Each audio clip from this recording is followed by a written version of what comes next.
Donc dans ce chapitre 7, en gestion, l'analyse du compte de résultat, nous allons donc approfondir l'explication du compte de résultat.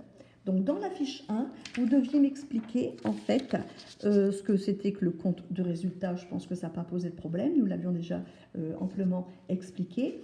Et puis expliquer aussi, ou faire des phrases avec les chiffres pointés et puis les titres. Alors bien évidemment, je reviens sur les charges d'exploitation. Donc on a côté charges, côté produits, donc les recettes et les dépenses.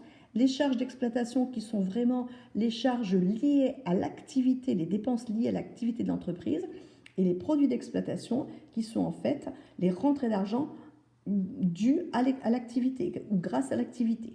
Ensuite, nous avons les charges financières et les produits financiers. Donc les charges financières, essentiellement des charges d'intérêt, c'est-à-dire que lorsque l'entreprise fait des emprunts, elle paye en contrepartie des intérêts. Ça constitue des charges financières. Et lorsque notre entreprise va placer de l'argent, eh bien, elle peut récupérer de la banque des intérêts, ce qu'on appellera des produits financiers. Les charges exceptionnelles et les produits exceptionnels, comme le nom l'indique, c'est exceptionnel, c'est-à-dire que ce sont des dépenses ou des recettes qui ont lieu cette année, mais qui n'auront pas forcément lieu l'année suivante. Donc, on retrouve ici des achats de marchandises et des ventes de marchandises, c'est-à-dire qu'on a une activité commerciale.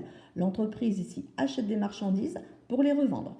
Ensuite, on a achat de matières premières, production vendue, c'est-à-dire que l'entreprise achète des matières premières pour les transformer et revendre sa production. Ça peut être le cas, par exemple, d'une boucherie qui achète des matières premières pour fabriquer des plats, mais qui achète aussi des produits et qui les revend tels quels dans sa boucherie.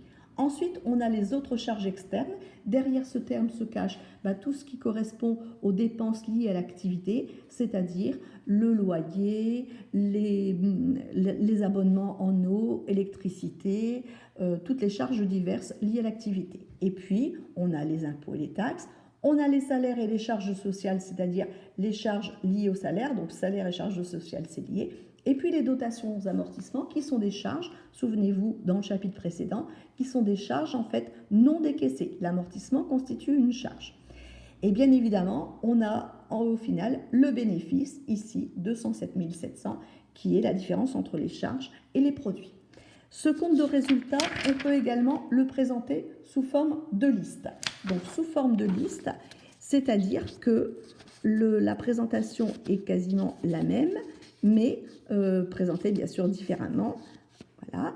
Donc c'est-à-dire qu'on a les produits qui sont mis ici et ensuite en dessous les charges d'exploitation pour avoir le résultat d'exploitation, c'est-à-dire qu'on a vraiment le bénéfice que fait l'entreprise grâce à son activité. Ensuite, on met en parallèle les produits financiers et les charges financières et on va trouver le résultat financier. Ici, il est négatif, c'est-à-dire que j'ai plus de charges financières que de produits financiers. Ça montre aussi que mon entreprise, en fait, elle a certainement investi et doit et emprunter et donc rembourser des charges d'intérêt. Et ensuite, ici, on a un résultat exceptionnel, mais qui n'a aucun lien en fait avec l'activité. Ensuite, donc ça, c'était pour la présentation du compte que l'on peut faire de différentes façons. Ensuite, vous avez l'analyse des composantes, c'est-à-dire que dans la fiche 2, en fait, on va essayer de voir un peu comment on peut analyser ces composantes. Donc, vous deviez faire la fiche 2. Je vous ai remis ici en correction, en fait, les informations à retrouver.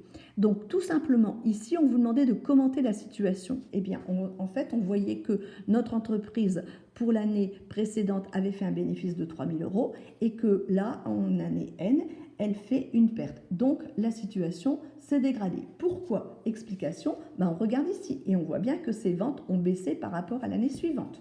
D'accord?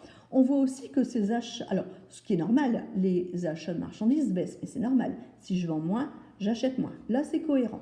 Par contre, ici, on s'aperçoit que les achats externes ont augmenté, c'est-à-dire que là, par contre, son activité a baissé, mais elle a eu plus de dépenses.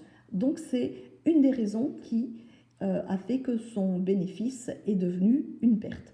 Et puis, bon, les salaires, bien sûr, qui ont augmenté, mais bon, c'est peut-être une mauvaise gestion salariale de politique de recrutement. D'accord ?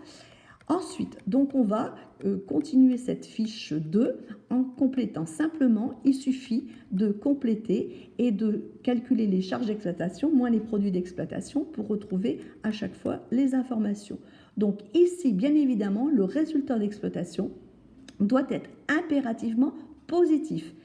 Ça veut dire que ça montre que l'entreprise est capable, grâce à son activité, de dégager du bénéfice. Il faut que ce résultat soit le plus important possible. Ici, le résultat financier, donc toujours pareil, on met en parallèle les produits et les charges. Là, par contre, s'il est négatif, ce n'est pas forcément gênant. Ça veut dire que l'entreprise, en fait, je vous l'ai mis, elle paye des intérêts.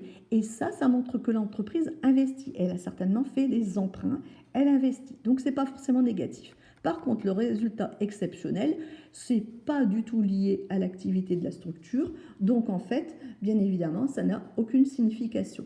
Et bien évidemment aussi, si on additionne pour chaque année le résultat d'exploitation plus le résultat financier plus le résultat exceptionnel, on retrouve bien évidemment la perte ou le bénéfice. Voilà comment on peut en fait utiliser donc utiliser et analyser les composantes. Dans la prochaine vidéo, nous expliquerons les soldes intermédiaires de gestion.